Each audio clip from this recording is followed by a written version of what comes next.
I don't recommend that. But so pick up some ideas that you saw today that resonate for you, because yes, the way I teach, I'm trying to give you everything, which of course is impossible, in a day or 2 days or whatever I have. I'm not trying to funnel, like, you're not, I'm not the big bird mama and you're the little gosling or whatever, and because I can't tell what's suitable for you. Okay, it's not appropriate for me to decide. So I'm giving you lots, and what I'm saying is, you pick up the stuff that you think that right now, given that you can't possibly do the whole system on Monday, and like, screw TCM, I'm done with that, I'm not only doing this stuff. Okay, now I know, and a few people do this. I have students who do this and they are successful. I'll also tell you that most people say, even if they commit to doing it, and it's a commitment, you have to say, I'm willing to take the risk and I will deal with it in one manner or another, and I'm switching all the way. And even those people, they say, the first month to 3 months are like hell in the clinic, because you're going like, what the hell do I do? Okay, but the thing is, because they took the risk, what happens, they get better at it a lot faster. The more pressure you have on yourself to get it done, the faster you will get proficient at it. It's obvious. If you kind of go, I add a little bit here and there, you're never really checking the abdomen. The problem is, so it all depends on your capacity with your patient and your relationships. If you have the kind of relationship where you feel like you can palpate the abdomen and it's okay, you don't resolve it, and the patients will come back and you're good with it, go for it. The problem is most people are not comfortable with that. They want to feel like they're doing something that they have confidence in it, even if they have confidence in doing it, even if they don't have confidence that it works. In other words, I do large intestine 4, liver 3 my whole life. I don't know that it works, but hey, I'm good at it. It's like, no, I get it. So, there are lots of people, that's the majority of acupuncturists, that's just the nature of it, and it's okay. So you keep doing if you keep doing large intestine 4, liver 3, because that's what you're good at and you're comfortable. To get out of your comfort zone, you're going to start palpating a teeny bit. You're not going to palpate lots and make the patient expect you to resolve it, because it will drive you and them crazy when you can't. You don't want the patient to expect you to resolve the abdomen up front after the first time you do it, because then you're in trouble. You've set up an expectation that you don't believe you can accomplish yet. Okay? So you do your large intestine 4, liver 3, and you palpate some of the ideas from the abdomen that you like. So let's say you like the adrenal, or you like so many women have thyroid. You pick up, or under the third toe, which we'll talk about in a minute, blood pressure issues, and you see, do they fit into this description of this 1, 2, 3 ideas that I liked from this class? And you apply them, and you do that for 2, 3, 4 weeks, and you see, and some of these ideas that seem cool, but bullshit, doesn't work for me right now, and you may change, okay? And then you get some confidence in touching and palpating and resolving things that way. Then you start expanding, and hopefully in a week or 2, the class will be on YouTube, and then you can watch it again. And there's other classes you can watch, and you start reading here and there. So you start getting the feel of it, and you start adding to your repertoire. You can email me, you can. So my suggestion for most people is, don't jump 100% in until, start small, build up your repertoire little by little.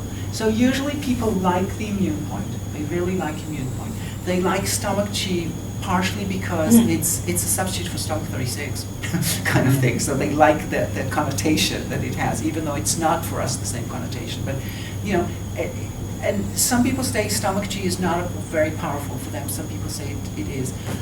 I really believe the 888, is, there was a period in Nagano's life when he was really doing this Shaoyang treatment, Sanjo 8 to resolve SCM. Because if you release the neck, there are certain basic things that if you do for people, it's just going to jumpstart them so much more. If you release someone's neck, it's going to release the connection between the brain and the body. It's going to put them into a more parasympathetic capacity with connection.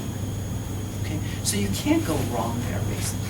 Okay, so you'll start going, oh, I can palpate SCM and go to opposite side triple molar 8, or if it's rapid pulse triple molar 5, and I can release it, and the patient seems to like it. And the results seem to get increased that way. So people like in Yuen, we like the Shaoyang, the triple molar 8. Stomach chi, people tend to like the adrenal to start with, because so many people have adrenal.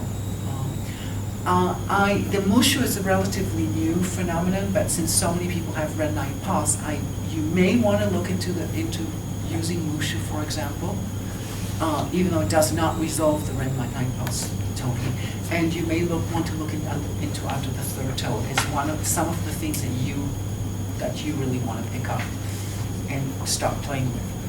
And then there'll be a patient that none of this applies to, but they'll have, oh, liver, and you'll go, forget it, I'll just do the TCM liver thing or whatever, you know. But then you'll get curious, and then you'll go, once you're more proficient with the other, like you know, okay, I got this under my belt, and then you'll go, okay, they have liver. I go, what do we do for liver? Okay, let me look at my notes, and then you'll go, oh, okay, so let me try this and this and this and this and this. So now, anything that you haven't seen is obviously harder to apply, because if you've seen it, you have a visual. Oh, this is where kidney 7 is, this is where spleen 7 is, you know, like, because the point location might be different, the angle could be different, there's many things that apply here.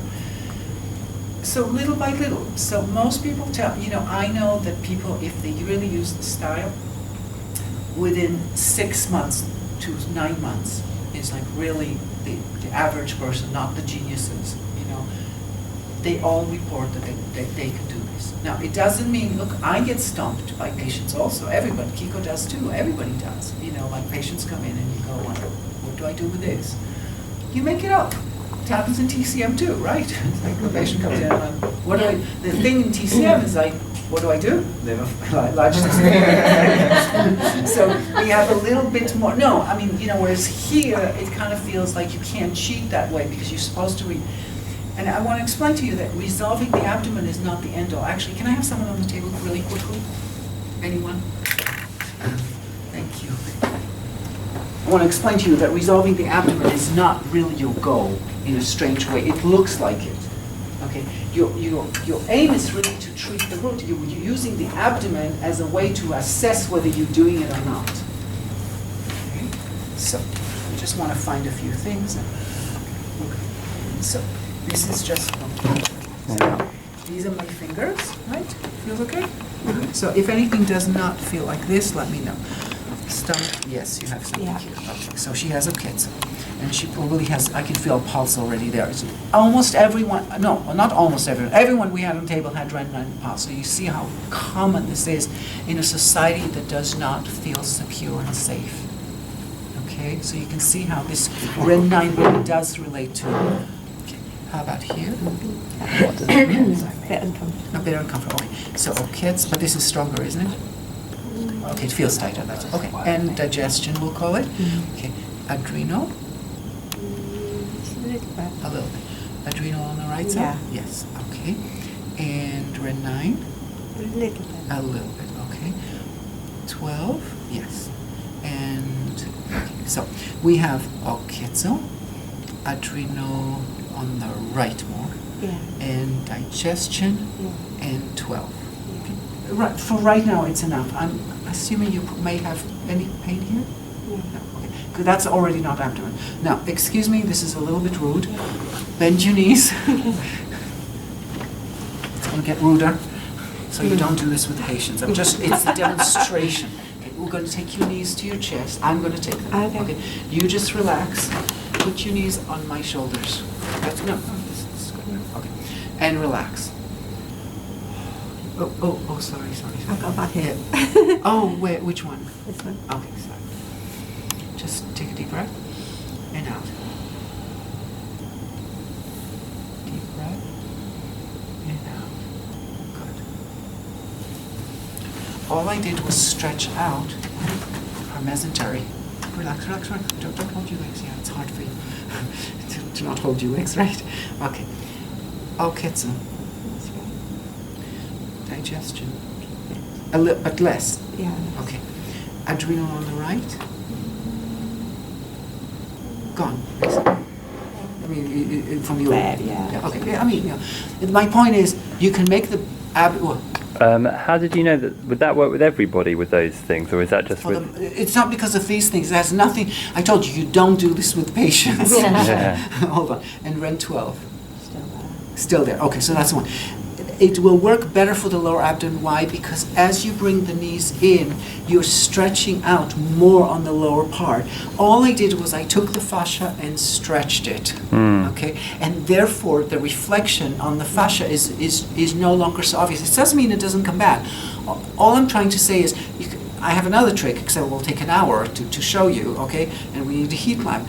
You check the abdomen. You put a heat lamp. Put nice music. Hi, go to sleep, check the abdomen again 20, 30 minutes later, there's nothing there. So It's not a big trick to release the abdomen, is my point. You know, all I'm doing is I'm checking, is my point correct? Yeah. Therefore, the abdomen is not God, okay? The abdomen is a method for me to assess what I'm doing. If you can do it through the palms, you can do it through the length of the hair, you can do it through, which eye moves in which direction. I don't care. Okay? So the style appears like we're obsessed with the abdomen, but in reality, it's just one. What do you do with a pregnant woman? You can't do this. You can't poke the abdomen.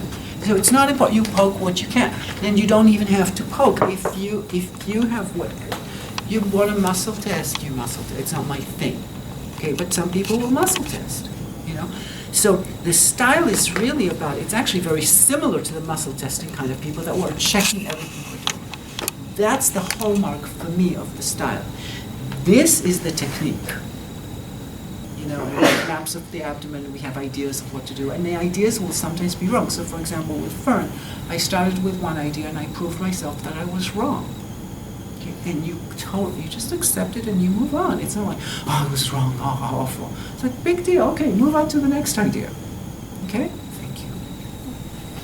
Does that make sense? Okay. So use that as sort of like easier attitude with patients. Don't get too ambitious. I must fix this. You have this, I must because then the patient expects it and it's not a good thing, especially at the beginning.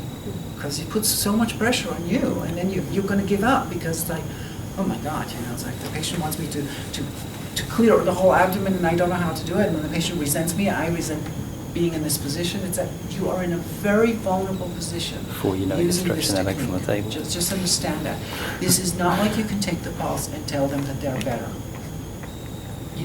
They're telling you. They're dictating to you. Like, I feel left stomach 27 on her tighter than right, but she tells me the right is stronger. Who's correct here? She's correct. I can't tell her, this is supposed to be more painful. It's like, well, these are my fingers. This is her body. Okay? So it's until the patient says no pain. So and by the way, you'll see Kiiko do the same thing. We don't stop. But we have a lot more experience. So we can afford to not stop, and we can afford this sort of ego bruising that comes with it. When the patient, after like an hour or 2 hours, Kiiko can leave people in for hours in a clinic. She's like, what do you? It's like she wants to feel like she did the best job she could. So she's pushing it. So and she has enough rooms, or she used to have enough rooms to be able, And I try always to have a spare room, so that you can have people longer as long as they have the time. But it's not for everyone, that kind of pushing people, to the limit of what you can do with it. So you have to find your own method of working with it. Make sense? Thank you. All right. If they're one of those Yes. people that are very difficult to communicate, they're like, oh, I'm not really sure if I feel this. Yes. Do you go with your own judgment on what you feel? It will come in a second. Yes and no, and I also have the people that they're hesitant and stuff. These are the under the third toe types.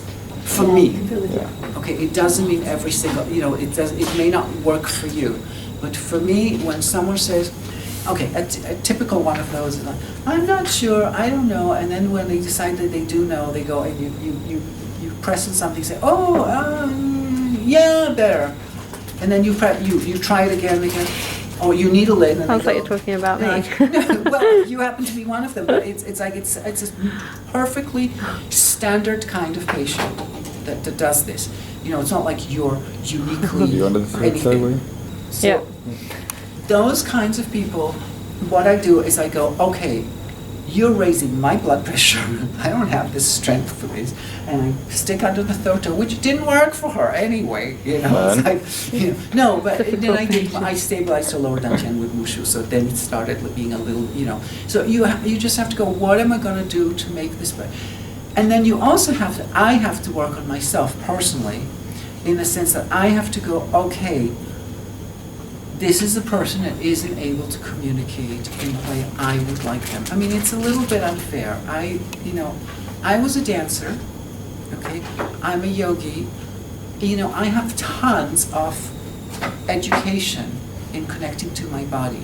The average person that comes as a patient is not going to be that way.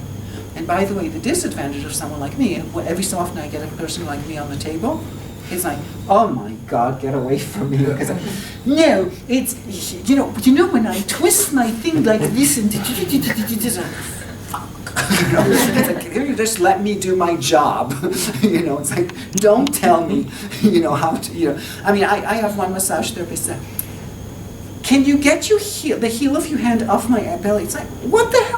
Like, what is this bullshit? It's like, she wants to tell me how to palpate. Because in her idea, if I put the palm of my hand on, I don't know, distracts her, or it's not correct for her ideology.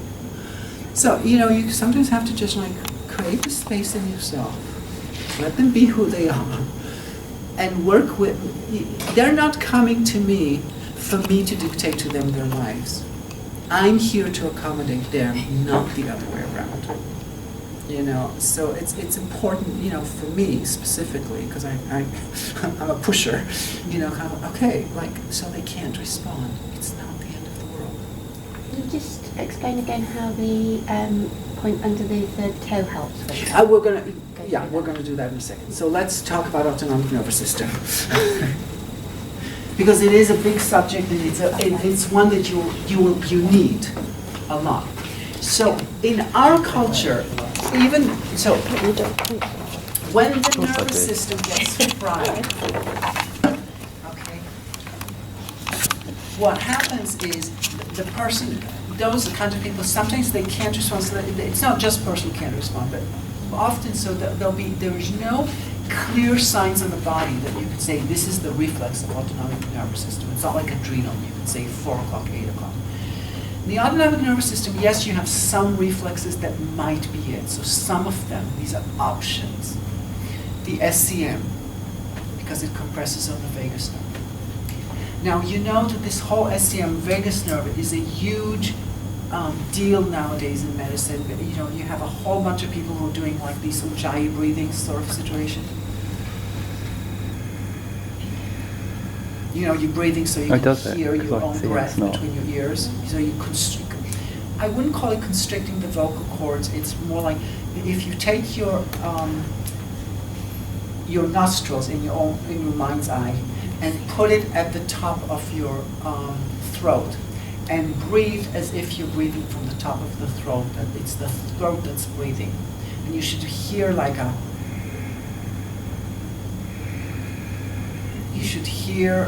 almost like a wave of the breath between your ears. That's a big therapeutic modality nowadays. It's called ujjayi breathing. Ujjayi means victorious. Okay. And a lot of people nowadays use it for various psychosomatic, post-traumatic stress disorders, stuff like that, because what it's doing is it activates this area, so it releases the vagus nerve and activates releases the phrenic nerve, so it allows for a more parasympathetic situation in the body. So some people, okay, how many of you watched the Jean-Luc Picard's Star Wars? Star Trek. Yes? Years ago. Yes, of course, years ago. We've done it, haven't we? The next generation. Yeah, Okay. with us. They had, do you remember there was a species called the Cardassians? Different than the current Kardashians. Not far off though, I don't know. I don't know. I don't understand this Kardashian TV business. But they're on the when you get on the internet, they're always kind of on the news there. I don't know who they are, but they're some weirdos. But anyway, the Cardassians without an H was this species. They were like the Nazis of the 24th century. You know, there were some other species from some other planet or whatever, another galaxy, and they were like not nice people, basically. And the guy, I actually met the guy who I was once teaching in Los Angeles. This can only happen in Los Angeles. I was like, you know, these Cardassians, they have this huge SEM. The prop that they used for them, the costume that they had, was like a pipe here. You know, when someone's angry, you know, it's like you see it here. You see the nervous system in the throat. So they made them look angry by just sticking to things here. And they're like these angry speakers. I said, wow, this guy who designed their costume is like a genius because he gets it. And this guy in the back, his wife was getting a treatment. He goes, that's me. So you're only in Los Angeles. Wow. So, but anyway, you can see anger in the SCM. I mean, I just tell you the story so you can really remember this sort of situation. So the SCM is really important in relaxing the nervous system. Another place that they can show would be, now you have to remember these are just possibilities, these are not mnemonics. Okay? Another place where a person can show autonomic nervous system disorder when the nervous system is fried would be in the occiput. The problem here is, so you know, we call this area Anmian, right, in Chinese. So the Chinese also understood, you know, because that's why they put, you know, they say this is good sleeping area, the nervous system calms down. When you meditate, one of the things you learn in meditation posture is, as you're allowing the spine to be upright, you slightly tuck the chin. Because if you're like this, I'm exaggerating, what happens is you're breaking where the wind points are. This, any meditator will tell you, as soon as you do this, and we all do this, there's more thinking. There's more wind in the mind, sort of thing. And in meditation, you're trying to like calm. So we slightly tuck the chin. So extending, opening this area, okay, has something to do with calming the nervous system. So that they may show here. Now, because I come from San Francisco, I used to talk with, well, we have, San Francisco does not have a lot of black people. Black people in the US, unfortunately, are lower socioeconomic class as a general stereotypical thing. And, you know, so they eat much higher, you know, McDonald's type diet with salt and stuff. So there's a tendency for higher blood pressure in the black community. So there's a bus in San Francisco that goes to the acupuncture school there, and it goes through a black neighborhood, so it connects to black neighborhoods. So if you take the 22 Fillmore, you see lots of people, mostly guys, with like a hump here, you know, like a buffalo hump, but occipital hump. Mm-hmm. It's typical for blood pressure, high blood pressure. They will have thicker tissue here. Not everybody with high blood pressure will, but it's typical. Okay. So that can reflect blood pressure or autonomous under the occiput. Okay. The other place, autonomic nervous system, REN 17 can be an autonomic nervous system reflex, absolutely. Okay. Nagano said that the kind of pulse that autonomic nervous system person will have is, Nagano called it tight pulse. The problem is going to be that you're now going to mix it with a TCM understanding of tight pulse. So let me describe to you what a tight pulse is. You need to remember that classically, wiry is an excess pulse. Okay?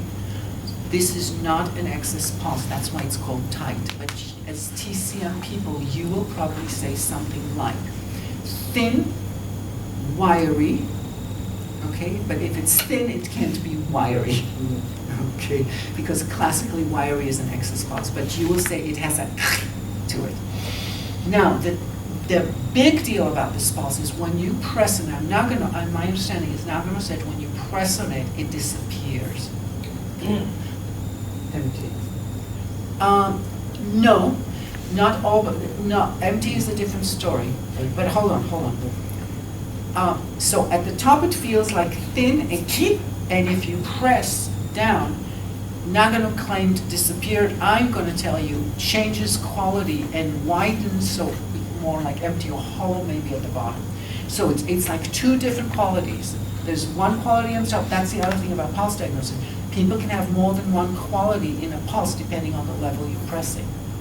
And then you're getting a different definition. So Nagano's definition of tight pulse, which is the pathognomonic for autonomic nervous system disorders, is thin, press, and he said disappeared, but I don't know, I wasn't there to with his hands. My experience is, doesn't have to disappear, but when you disappear is great, is like, okay, a la Nagano, tight pulse. But press and the pulse sort of becomes almost like slippery, possibly even strong, but usually slippery and weak and kind of like dissipates, okay? So when you get a pulse like that, then you know it's autonomic nervous system. If you get that pulse, under the third toe, this is the toes, in the center of the toe where it meets the foot, that's under third toe, is the right point for them. It will, Without having my eyes down, would you just do that again? yeah, Thank you. middle of the toe, Yeah. where the toe meets the body of the foot. Okay. Now, the problem, what you want to know about this point is, it's best for rapid pulse. And the slower the pulse is, the less you want to use it. However, if the pulse is very clearly tight in your understanding, you may use it. So just be a little careful about, so don't go, you have blood pressure, and we'll talk about blood pressure in a second. So, sorry, I lost my train of thought with that question. With It's okay, no. with doing these points, is it particularly bad to do it on somebody if they haven't got a nervous system issue? No, but don't do it with someone with a slow pulse. If they don't have the autonomic nervous system pulse, in your opinion, it's going to turn out to be your opinion. Just take it as a caution. This is not the best solution for someone with slow pulse. You can do it, and Slow pulse. some of the stuff with slow. Let me just finish. Yeah. Some of the stuff with slow pulse, rapid pulse, Nagano was apparently, I don't know, either Nagano was very big on it or Kiiko picked it out very strongly. And I once said to Kiiko, like, what's the story? Because it's not my experience. And I'm being honest with you, I don't have that experience exactly of being so careful about rapid and slow and blah, blah. And I also see Kiiko doesn't always take the pulse, so like, and then you can do things that you're not supposed to do, supposedly, blah, blah, blah, blah, blah. What Kiiko said to me, so she said something like this. When you were first-year acupuncturist and someone came to you and there was like this huge debacle, like you totally screwed up and the patient got like totally worse or something, you remember this your whole life. You'll never do whatever it is that you did on this patient. You will never touch it. And if you're big enough and you happen to be writing books or whatever, all your students and everybody who reads your book will stay away from this point. So for example, we don't know why Rent 5 is unauthorized to needle. Somebody at some point in whatever century it was, needled Rent 5, and the woman became sterile, supposedly became sterile from that. And therefore we all say you will never have babies if you needle Rent 5. But Rent 6 happens and above, is fine. Rent 4 is fine. Rent 5, forbidden. Okay, we don't know why. Someone had a terrible experience with it and it was terrible enough for them to dictate. So we don't know why Nagano was so adamant about, or it appears like he was so adamant about rapid slow, when he was clearly distinguishing. Now, of course, he was a pulse expert. We're a different category altogether than this guy. So Kiiko said, I don't know. She said, I honestly don't know. It could be that he had some horrible experience and it just tied him for the rest of his life and he just kept like that. He had somebody with slow pulse, he did something and it was a disaster. We don't know. Because we're talking about Nagano, I pay reverence to it. And I always think, okay, is this good? Rapid pulse, slow pulse? I mean, I'm not that quick. But I will tell you the honest truth, that people with rapid pulse, with autoimmune disorders, I do the front treatment Ren 4. I don't do the Ren 4 and slow pulse. That I definitely don't do. And on the back, I do UB27 on that, and I don't think twice about it. So I'm violating the rule on a regular basis, pretty much daily. But there are other places, so you're going to find out your own boundaries on this rule, but it's my obligation to give you the rules. You know, and tell you, yes, I violated, but there are places where I won't. You know, so generally what we're saying is slow type pulse, we do not needle the abdomen, and that I do keep, because that resonates for me. I understand that if you stimulate the lower abdomen, you're going to make the pulse slower. It's obvious. Anyone with a rapid pulse, you get them to do deep abdominal breathing, the pulse will slow down a little bit. You don't want to slow a slow pulse person by stimulating their abdomen. What I don't have the experience or the understanding of is don't stimulate the spine with a rapid pulse. And also because I've seen Kiiko violated for the last 20 years. So one time she'll say, you don't do this. Then she'll say, well, you can do T11, T12 because it's so central. Well, you can do T7. Well, you can do this one, you can do that. So it's like, okay, as far as I can see, you can do the whole damn spine. So it just depends. So, you know, just be aware. What is definitely true is that rapid pulse people will tend to get more from the front treatment, and slow pulse people will tend to get more out of the back treatment. You will get more going there. A lot more than I can tell you, but for Nagano it was a huge deal, and he distinguished in autonomic nervous system types, he distinguished in sympathetic dominant, which he called people who had rapid pulse. He claimed to be sympathetic dominant, and people with slow pulse he called parasympathetic dominant. I don't know where that, why I can get the picture, and you know, because nowadays we say there's sympathetic, parasympathetic, and enteric nervous system. So we no longer have a yin-yang in the nervous system in today's world. But Nagano's understanding came from the 50s, maybe 60s even, where those systems were much more delineated clearly. We're thinking of the nervous system in much more flexible terms nowadays. All I know is that he was a very, very clearly incredibly good practitioner, and he saw about 100 people a day. Okay? I don't argue. You know, I can just say it. You know, you can't argue with someone with success. You don't argue. You just can't. So, so those are the rules. Rapid, differentiate. Now, I can tell you that, for example, Fern, in my opinion, has a rapid pulse. Not super rapid, but, and I tried Sanjiao 5 as my first choice. It didn't work as well as Sanjiao 8. I went with what Fern is telling me, at least for the moment, and not with what my pulse ideas tell me. My idea tell me that she should be Sanjiao 5 to release the SCM, not Sanjiao 8. Now, there may be reasons why she's a Sanjiao 5 in spite of being a rapid pulse, I don't know. No, at some point, if she's my patient and she comes regularly, I may go and she might start saying, you know, that last treatment you did, do you know what I had afterwards, blah, blah, blah. And then, oh, yes, you're a rapid pulse, I should avoid Sanjiao 5. And I may start doing Sanjiao 5, and that's happened to me. You know, that I violated the rule and had to go and undo it. So I'm aware the rule is there. I'm aware that the body's right now telling me something different. I will do what I need to, what I can do within the boundaries of what the body tells me how much I want to keep to the dogma. And then I'm aware that I violated the dogma in case something happens. Is that fair? So, and on the back, what they'll show often, the autonomic nervous system. Another place where they could show is liver 12. Remember when we did this tailbone, stick your tailbone out and you feel like sympathetic and, you know, tuck under and you feel more parasympathetic. What happens, liver 12 is called Jimai, the hasty pulse. Okay, so if liver 12 is stuck, a few things happen. First of all, you don't have good circulation into the abdomen if the inner thigh is stuck. Okay, so it's not liver 12 per se, it's like the whole area. Okay, and also it could be dictating the autonomic nervous system.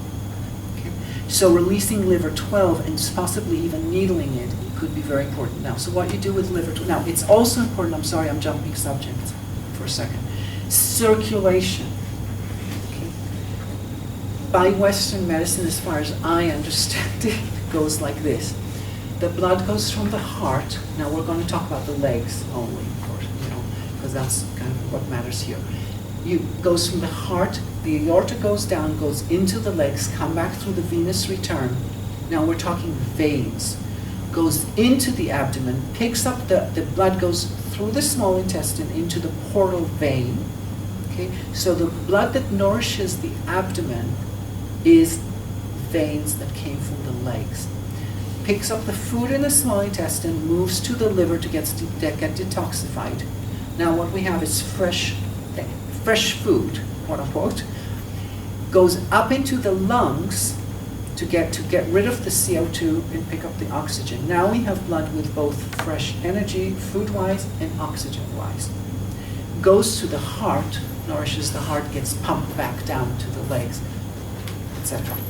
Okay. Now in the brain, the part that goes to the arms and the brains gets mixed in the heart, then goes, eventually will get, but it's not involved in the digestive tract and the detoxification stuff. That will happen more through the lymph for the upper body, and that's why we generally, when we think of lymph, when we think of glands, we don't think so much here.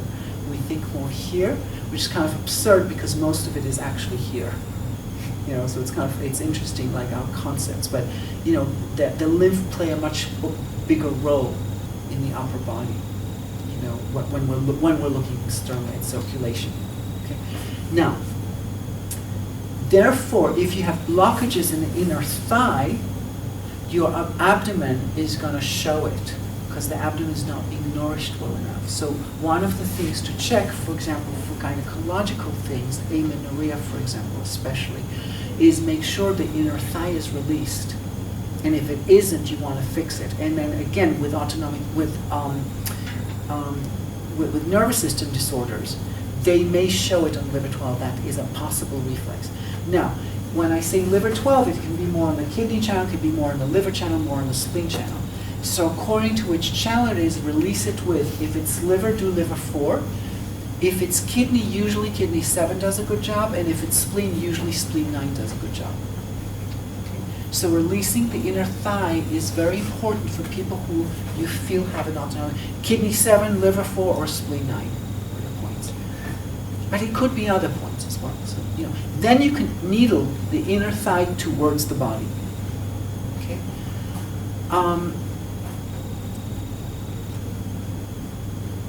So it's for nervous system disorders, it's monitored, but also for lack of blood in the abdomen or gynecology. Yes. So, do you mean the inner thigh point you showed us yesterday? No. I'm inner thigh meaning as in liver 12 area. The here. actual point.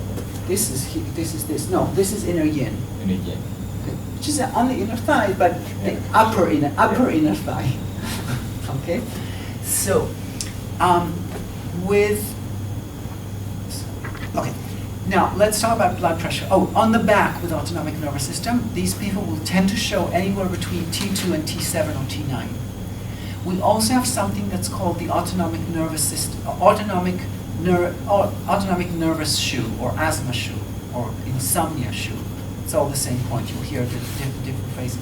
And what it is, it's basically kind of UB17. We say a little bit above, maybe a little bit outside, but you'll feel like a little, nodule there. So generally a little bit above UB17. So what is the order of the points? You have lung shu, then you have Yin shu. We talked about that it's Yin and not pericardium shu by name. Then after pericardium shu, you have heart shu. And then we'll skip T6 for just a second. Then you have Ge shu, diaphragm shu. Clearly, the diaphragm and the autonomic nervous system are related. What do you tell a person when they're all pissed off and upset and they're like, the nervous system, like, breathe. Okay. The diaphragm does send feedback to the nervous system. If you breathe consciously, the mind calms down, the nervous system calms down. Okay, so we understand UB17 affecting the nervous system. Now let's look at what is this. What is the name at T6?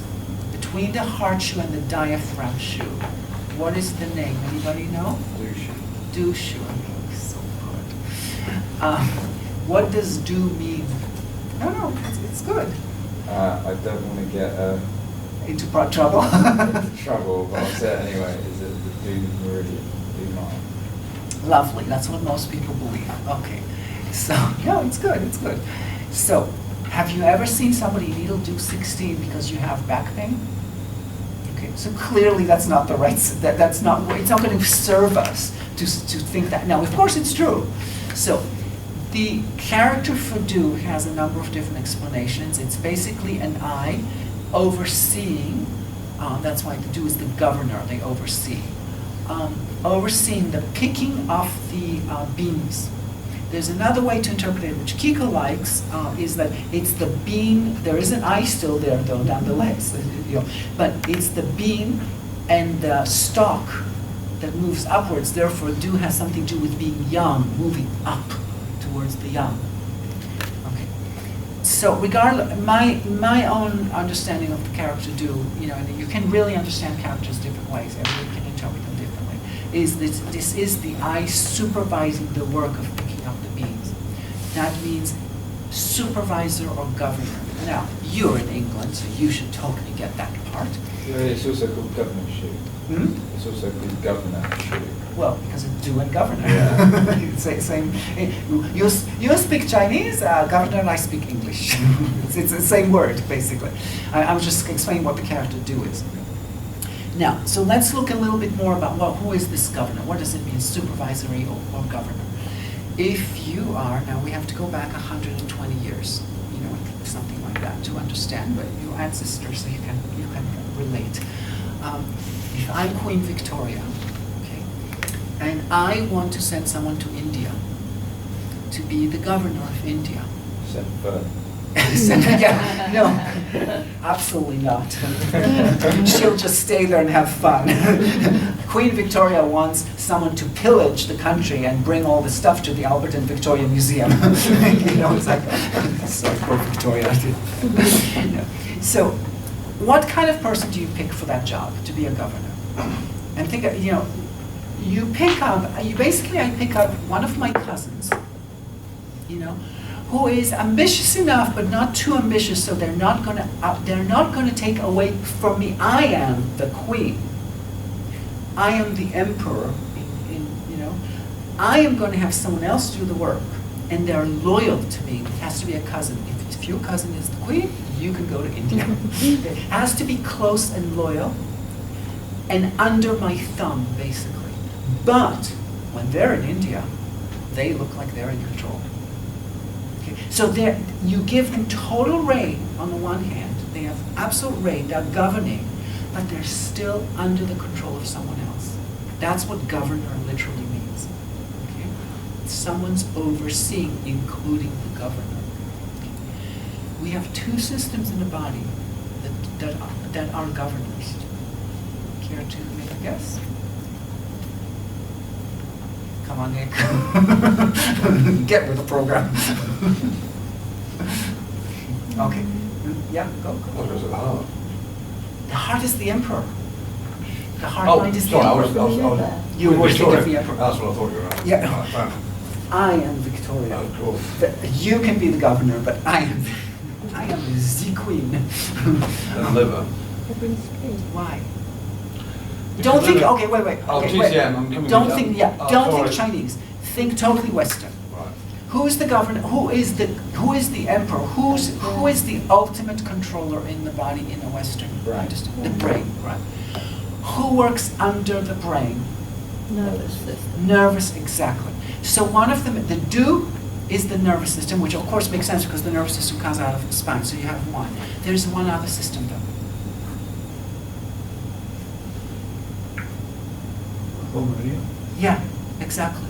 The endocrine system has the similar capacity. The endocrine system is more we could call chemical by nature, and the nervous system is more electrical by nature. So the nervous system has clear pathways that it goes through. The hormonal system is sent through by the blood, and when it hits its target, it has less clarity in a sense. But the hormonal system is totally controlled by the pituitary. Okay, so it's controlled by the brain, but it controls what's going on in the body. We all know that. Okay?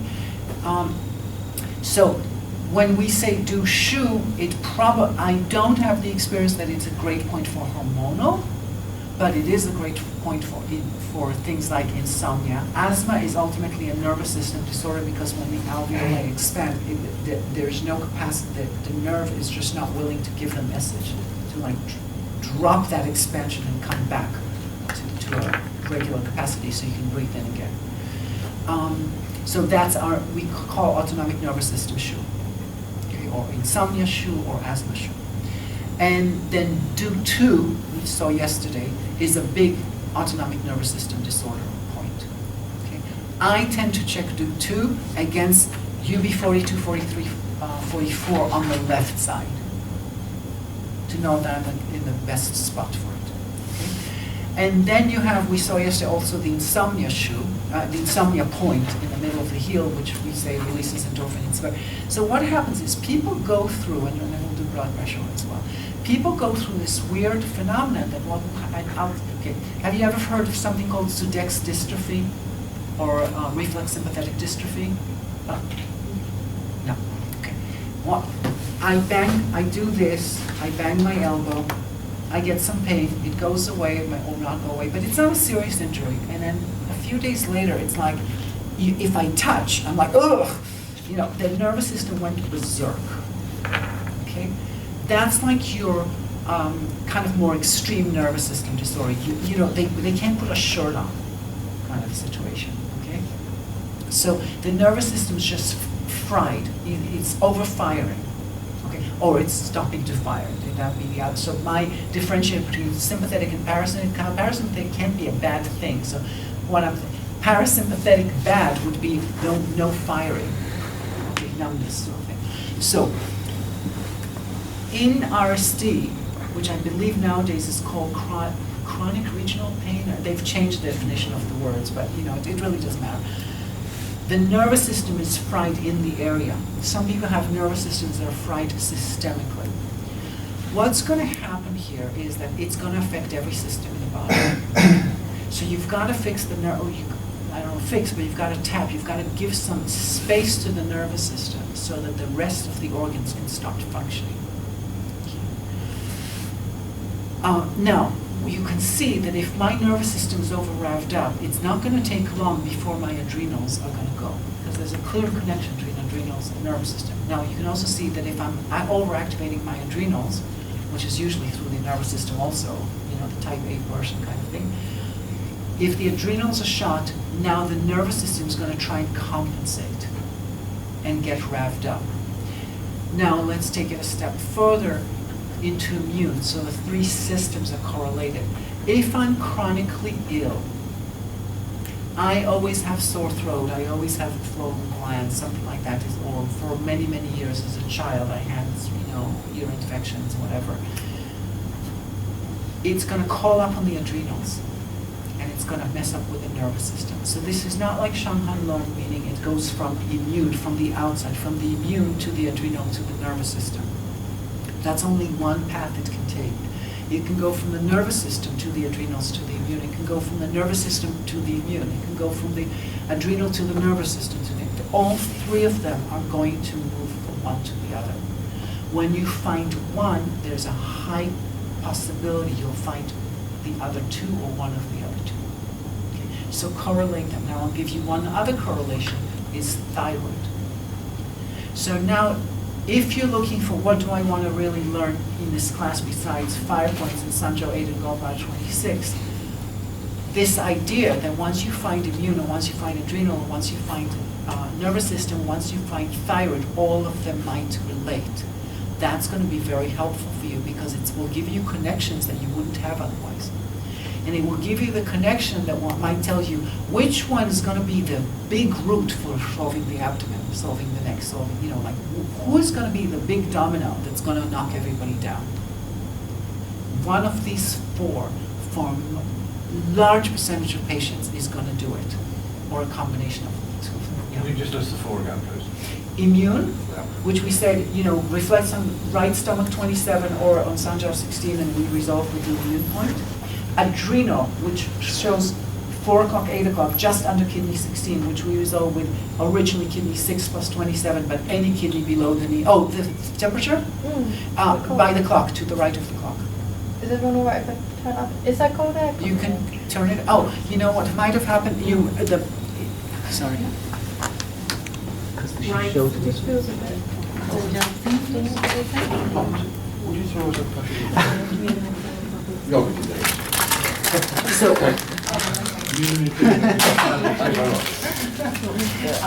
so immune, which shows us it's under 16, right stomach 27, we do immune point. Also, don't forget, immune type person often will show you that their back pain is like this. Okay. And they have a history. Adrenal shows 4 o'clock, 8 o'clock, or kidney 2 pain can be considered, you can assume adrenal. Okay. Which we fix with kidney 6 and 27, but if there's kidney 2 pain, we use kidney 7 and 10 and plus 27, et cetera, et cetera. We have a bunch of options for kidney choices under the knee. Autonomic nervous system, which is what we're talking about now, which is, we can say, release the SCM, under the third toe possibly, if the pulse is correct for it, and ultimately you will probably get into the pericardium. The autonomic nervous system is related to the pericardium and the triple warmer in some weird manner. I can just tell you that I don't have an explanation. I know that would be that. The pericardium is kind of obvious, but Sanjiao is not so obvious. It's not so clear from a theory perspective why, but it seems to be related. And the last one is the thyroid, which is basically thyroid and adrenals are clearly related because they're when the adrenals go down, the thyroid go down. I mean, they're mutually supportive glands, but also thyroid for us is in the kidney domain. It's not a heart fire issue, it's not a spleen fire issue for us, even though it shows on the stomach channel. So you can sometimes add stomach chi points for, stomach 9 area problem, but the main thing that we're looking at is kidney points, because the kidney channel circles around the throat, wraps around the throat. So it's just that. So these 4 categories: thyroid, nervous system, which are related. Hypothyroid or hypothyroid are going to have a nervous system effect, either like, I don't know, you can't handle, or always like this. Adrenal and thyroid are highly correlated. It's very obvious. Autonomic nervous system and adrenal are highly correlated. And immune is correlated simply because it's tapping up on all of those, or when all of those are tired, they can't support the immune system. Okay? So looking at this, I call it the triangle, but if you add thyroid, really, it's a square. I mean, it's a quadrilateral vat, whatever you'd call it. That's one of your basic axes in the body. Okay, and you will find that most of your patients fit in there. You have other axes that have to do with the pancreas and stuff like that, so the more digestive ones. But they're also going to be affected by the nervous system. So looking at those 4 categories is going to get you a huge amount of mileage with your patients. So if you're looking like, where do I start? Start with, just think those 4 things, and you're pretty good. Okay, so let's talk about blood pressure, because it's commonly correlated with autonomic nervous system. So your standard idea of blood pressure is high blood pressure bad, low blood pressure good. Well, I'm here to tell you that number 1, low blood pressure is not a good thing. Okay? Low, and I'm also here to tell you that there's a lot more variations than high and low. Okay? So, yes, high blood pressure is not a good thing. You might get a stroke. Yes, I agree. Okay? But the person with high blood pressure knows it, and they tell you, it will be on the form, I have high blood pressure. Okay? Now, I understand that in Europe, the standards for blood pressure are different. The Americans they're crazy. 7, 8 years ago, we dropped standard blood pressure from 120 to 80 to 110/70. That's now the standard in America, which is absurd, especially when people are getting older. I also want to tell you that people with low blood pressure, especially if they have a family history of high blood pressure, can flip into high at around 50 or so. It's not uncommon. So their whole life they're used to going to the doctor, and the doctor knows that there's a family history of high blood pressure. Oh, you're lucky, you don't have high blood pressure, and then suddenly, well, I'm not so lucky anymore. The other thing is, so low blood pressure is not a good thing because many systems work on blood pressure, but the MDs don't care unless you're complaining of dizziness or fainting or something like that, orthostatic blood pressure, whatever the words are. So, even though we're an hour later, I didn't sleep enough. But I also want to suggest to you, I'm telling you, I'm not suggesting, look at the gap. Don't look at each number alone. Look at the correlation. So blood pressure of 100 over 75, 105 over 75 is not good blood pressure. Okay, the 105 is not officially low, and 75 is certainly not officially low. You know, but the difference of only 30, and you can have people with a difference of 20. That's really bad. Is not good. The difference should be around 40. So you want to look at the gap. Is it too narrow or too wide? 120 over 60. 120 is still considered regular for systolic blood pressure. Diastolic of 60 is just the beginning of low. It's on the edge. Okay, nobody's going to say you have low blood pressure because you have a diastolic of 60. But the gap is too big. Now, so the way we're thinking about it, or I'm thinking about it, is the systolic represents your sympathetic nervous system, and your diastolic represents your parasympathetic nervous system. Now, it's not a result of the nervous system, but there's a correlation. So, and lots of people are going to have weird blood pressure issues. So our blood pressure treatment, high, low, or weird, is under the third toe, plus spleen 6, spleen 9, all these things, by the way, in the notes, plus pericardium, which means check pericardium 8.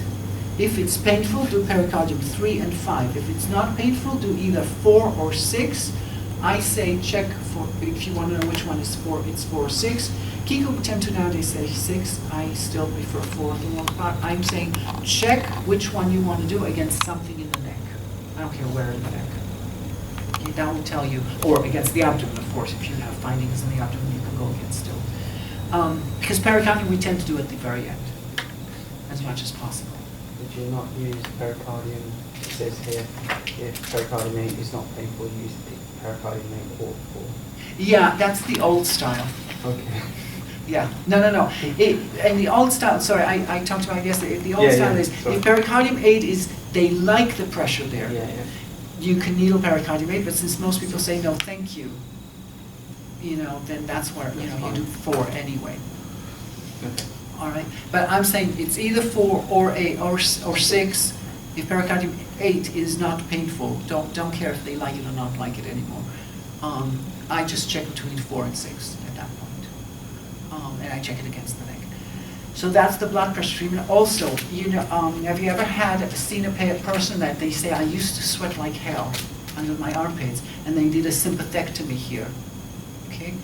Small intestine 9-10 area.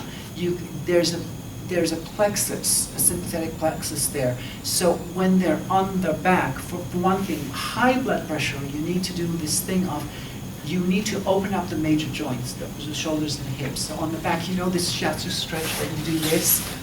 Okay, we call this 4-corner treatment. We go.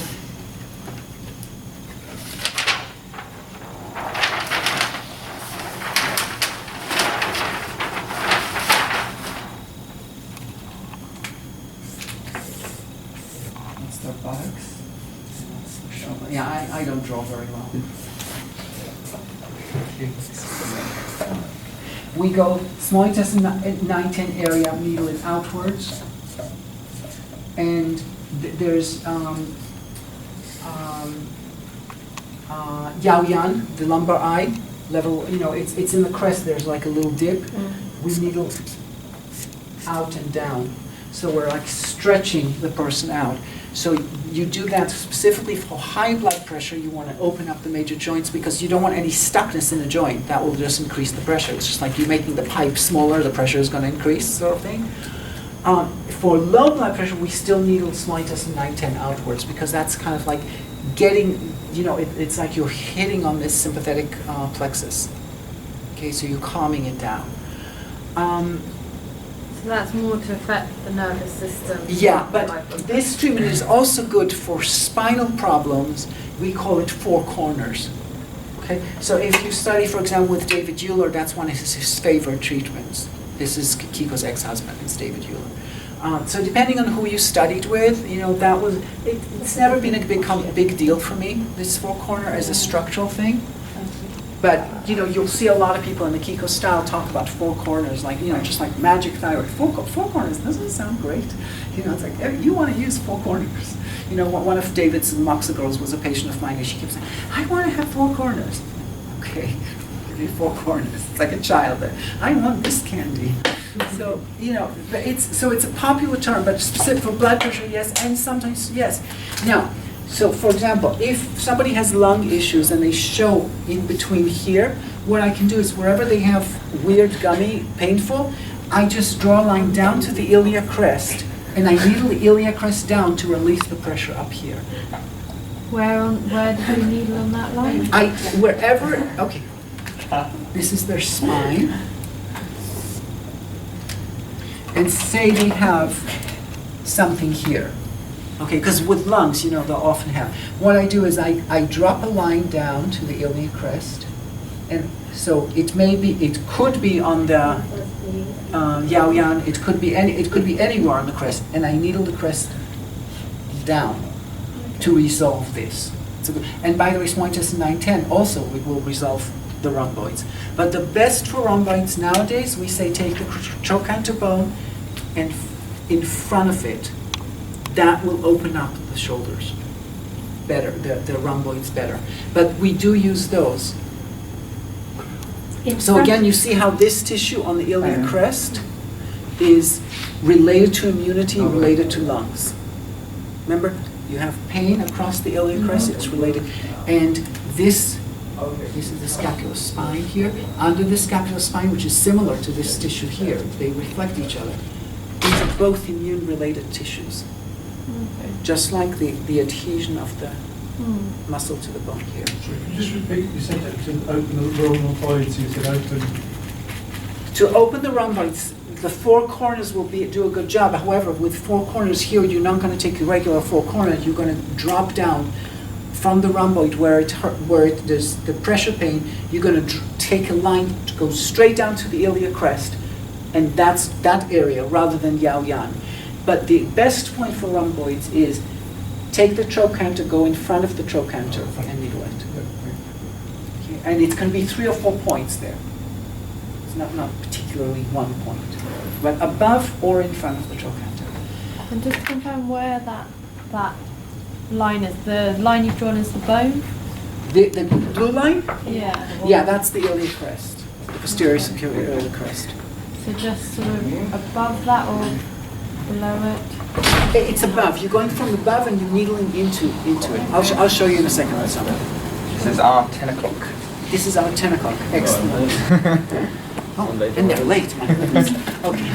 So we will do more hands-on in a little bit. So, Can I just ask one quick question? Yes, of course. You said the four corners, they use it Hello, mate. where you just said, but you also use it for the Yeah, so for example, if somebody has pain in the spine, I mean, we're using it to sort of stretch the spine out, just like the shiatsu people will do. Yeah. Okay, so using it to lengthen the spine, so they may be very lordotic, or they may have, you know, like, even for scoliosis, although for scoliosis I use Gallbladder 39 much more. But anything in the spine, you can look at four corners. What's the needle direction of the iliac crest needles? Down, for iliac crest, if you're doing it for the for rhomboids, the four corners, down and out. Thank you. So think, look. Think Yeah. this. Correct. Yeah. Got you. Thank you. Okay, Brilliant. are we good? Yeah. Loving that. Okay, coming in. Do we have a sheet for? We do. Yeah, I've given I- them out.